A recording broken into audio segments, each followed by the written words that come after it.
Tonight, President Trump is ordering the Treasury Department to stop making pennies because of the rising cost of minting them. So what do local businesses think about this move? And does the president actually have the power to do this? CBS 8's Steve Price joins us live from a convenience store in Kearny Mesa with details. Steve. And I'll tell you, pennies definitely are not convenient. The owner of this store telling me that they're a pain, literally more trouble than they're worth, but getting rid of pennies could actually cause a more expensive problem. It's a big change for change. President Trump ordering the Treasury Secretary to stop producing pennies. Do we round up? Do we round down? Who knows? But Andrew Neshad has more questions than answers right now, but the owner of Little Pepper Sandwich Shop says the way people pay has definitely shifted away from cash over the years. back in the day, I think it was majority 80% cash. I mean, and now you're looking at maybe 10% of the transactions cash. You get 300 customers a day, you get about, nothing too crazy. About 30 people, 20 people pay cash. And he says most of them dump their coins in his tip jar because they don't want to deal with them.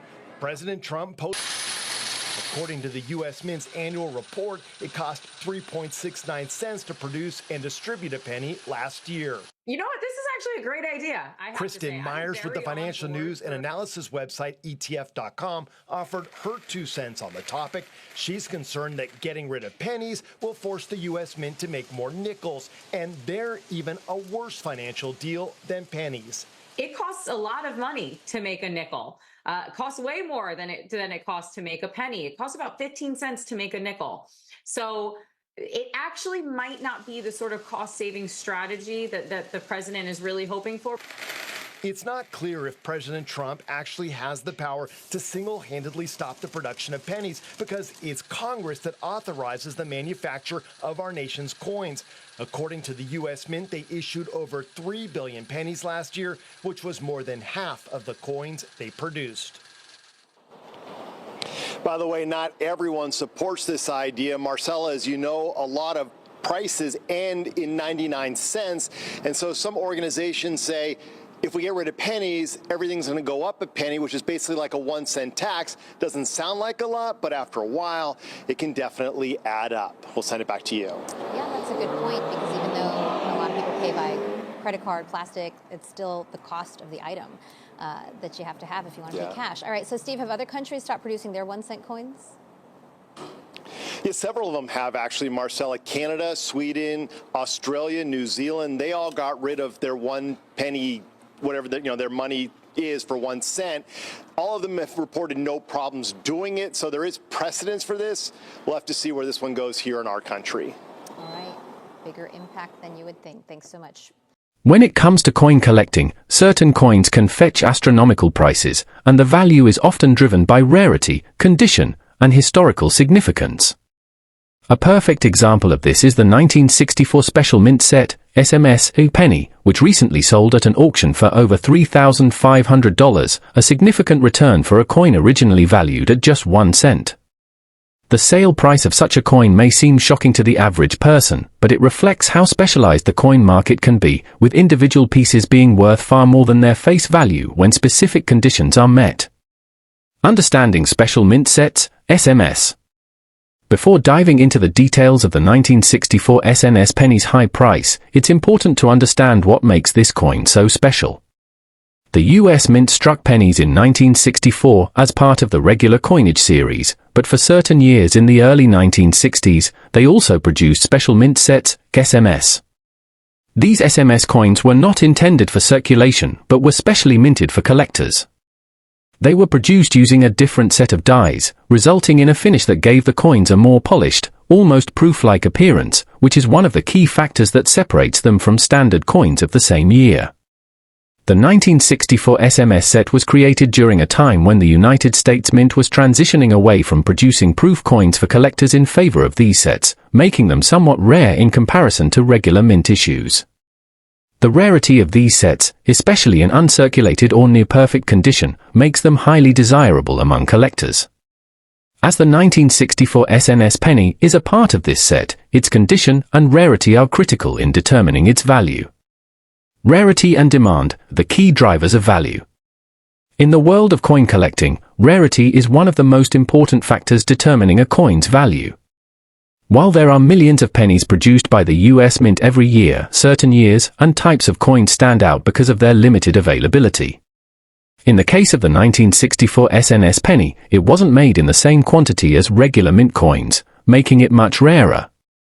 Although thousands of SMS sets were minted, many have been lost or damaged over the years, and finding an SMS penny in excellent condition is exceedingly rare. Furthermore, the rarity of the 1964 SNS penny is compounded by the fact that it was only produced in limited numbers as part of the SMS sets, and many of these sets were broken up over time. Collectors may have removed the individual coins from the sets and placed them into circulation, or they may have been lost or damaged due to handling or poor storage practices. As a result, fewer pristine examples have survived, and those that are in excellent condition are highly sought after by collector. Demand plays a significant role in determining the price of a coin as well. Coins from certain years or mintages may see an increase in value when there is a spike in demand among collectors. In the case of the 1964 SNS penny, the growing interest in rare and unique coins, coupled with the increasing number of collectors, has led to a surge in demand for coins from this series, pushing the price upward. The excitement among collectors over the rarity and history of the SMS sets, including the pennies, drives the competition for these coins and drives up their market value. The importance of condition. Another key factor in the high value of the 1964 SNS penny is its condition. As with any collectible item, the preservation of the coin plays a major role in determining its worth. Coins that have been well preserved, with minimal wear and no major scratches or imperfections, are much more valuable than those that have been heavily circulated or damaged. In the case of the 1964 SMS penny, an example in excellent or uncirculated condition is much rarer than one that shows signs of wear or use. Collectors are often willing to pay a premium for a coin that is in pristine condition, as these pieces are harder to come by and are more visually appealing. The high auction price of over $3,500 for the 1964 SMS penny can largely be attributed to its excellent preservation. This coin was likely graded by a professional coin grading service, which evaluates the coin's physical characteristics and assigns it a grade. A higher grade, which indicates better condition, directly correlates to a higher market value. Grading and certification. Professional grading is an important aspect of the coin market, and the 1964 SMS penny that sold for $3,500 likely received a high grade from a reputable coin grading service such as the Numismatic Guarantee Corporation, NGC, or the Professional Coin Grading Service, PCGS. These organizations assign a grade to the coin based on a scale of 1 to 70, with 70 representing a perfect, flawless coin. A coin graded in the 60s or higher is considered to be in excellent condition, and these high-grade coins are much more valuable than those with lower grades. The grading process takes into account several factors, including the coin's surface quality, luster, strike quality, and overall appearance. A coin that has been well maintained and remains free from significant damage will receive a higher grade and, by extension, a higher value in the market. Coins that are certified by a professional grading service also offer buyers assurance of authenticity and condition, further increasing their desirability and value. Market trends and investment potential. The market for rare coins can fluctuate based on trends in the economy, the popularity of coin collecting, and broader changes in the numismatic world. In recent years, there has been a resurgence in interest in rare coins, as both seasoned collectors and new investors are seeking to diversify their portfolios. Rare coins, particularly those that are part of historical collections or have unique features, have proven to be a reliable investment over time. The sale of the 1964 SMS penny for over $3,500 exemplifies this trend.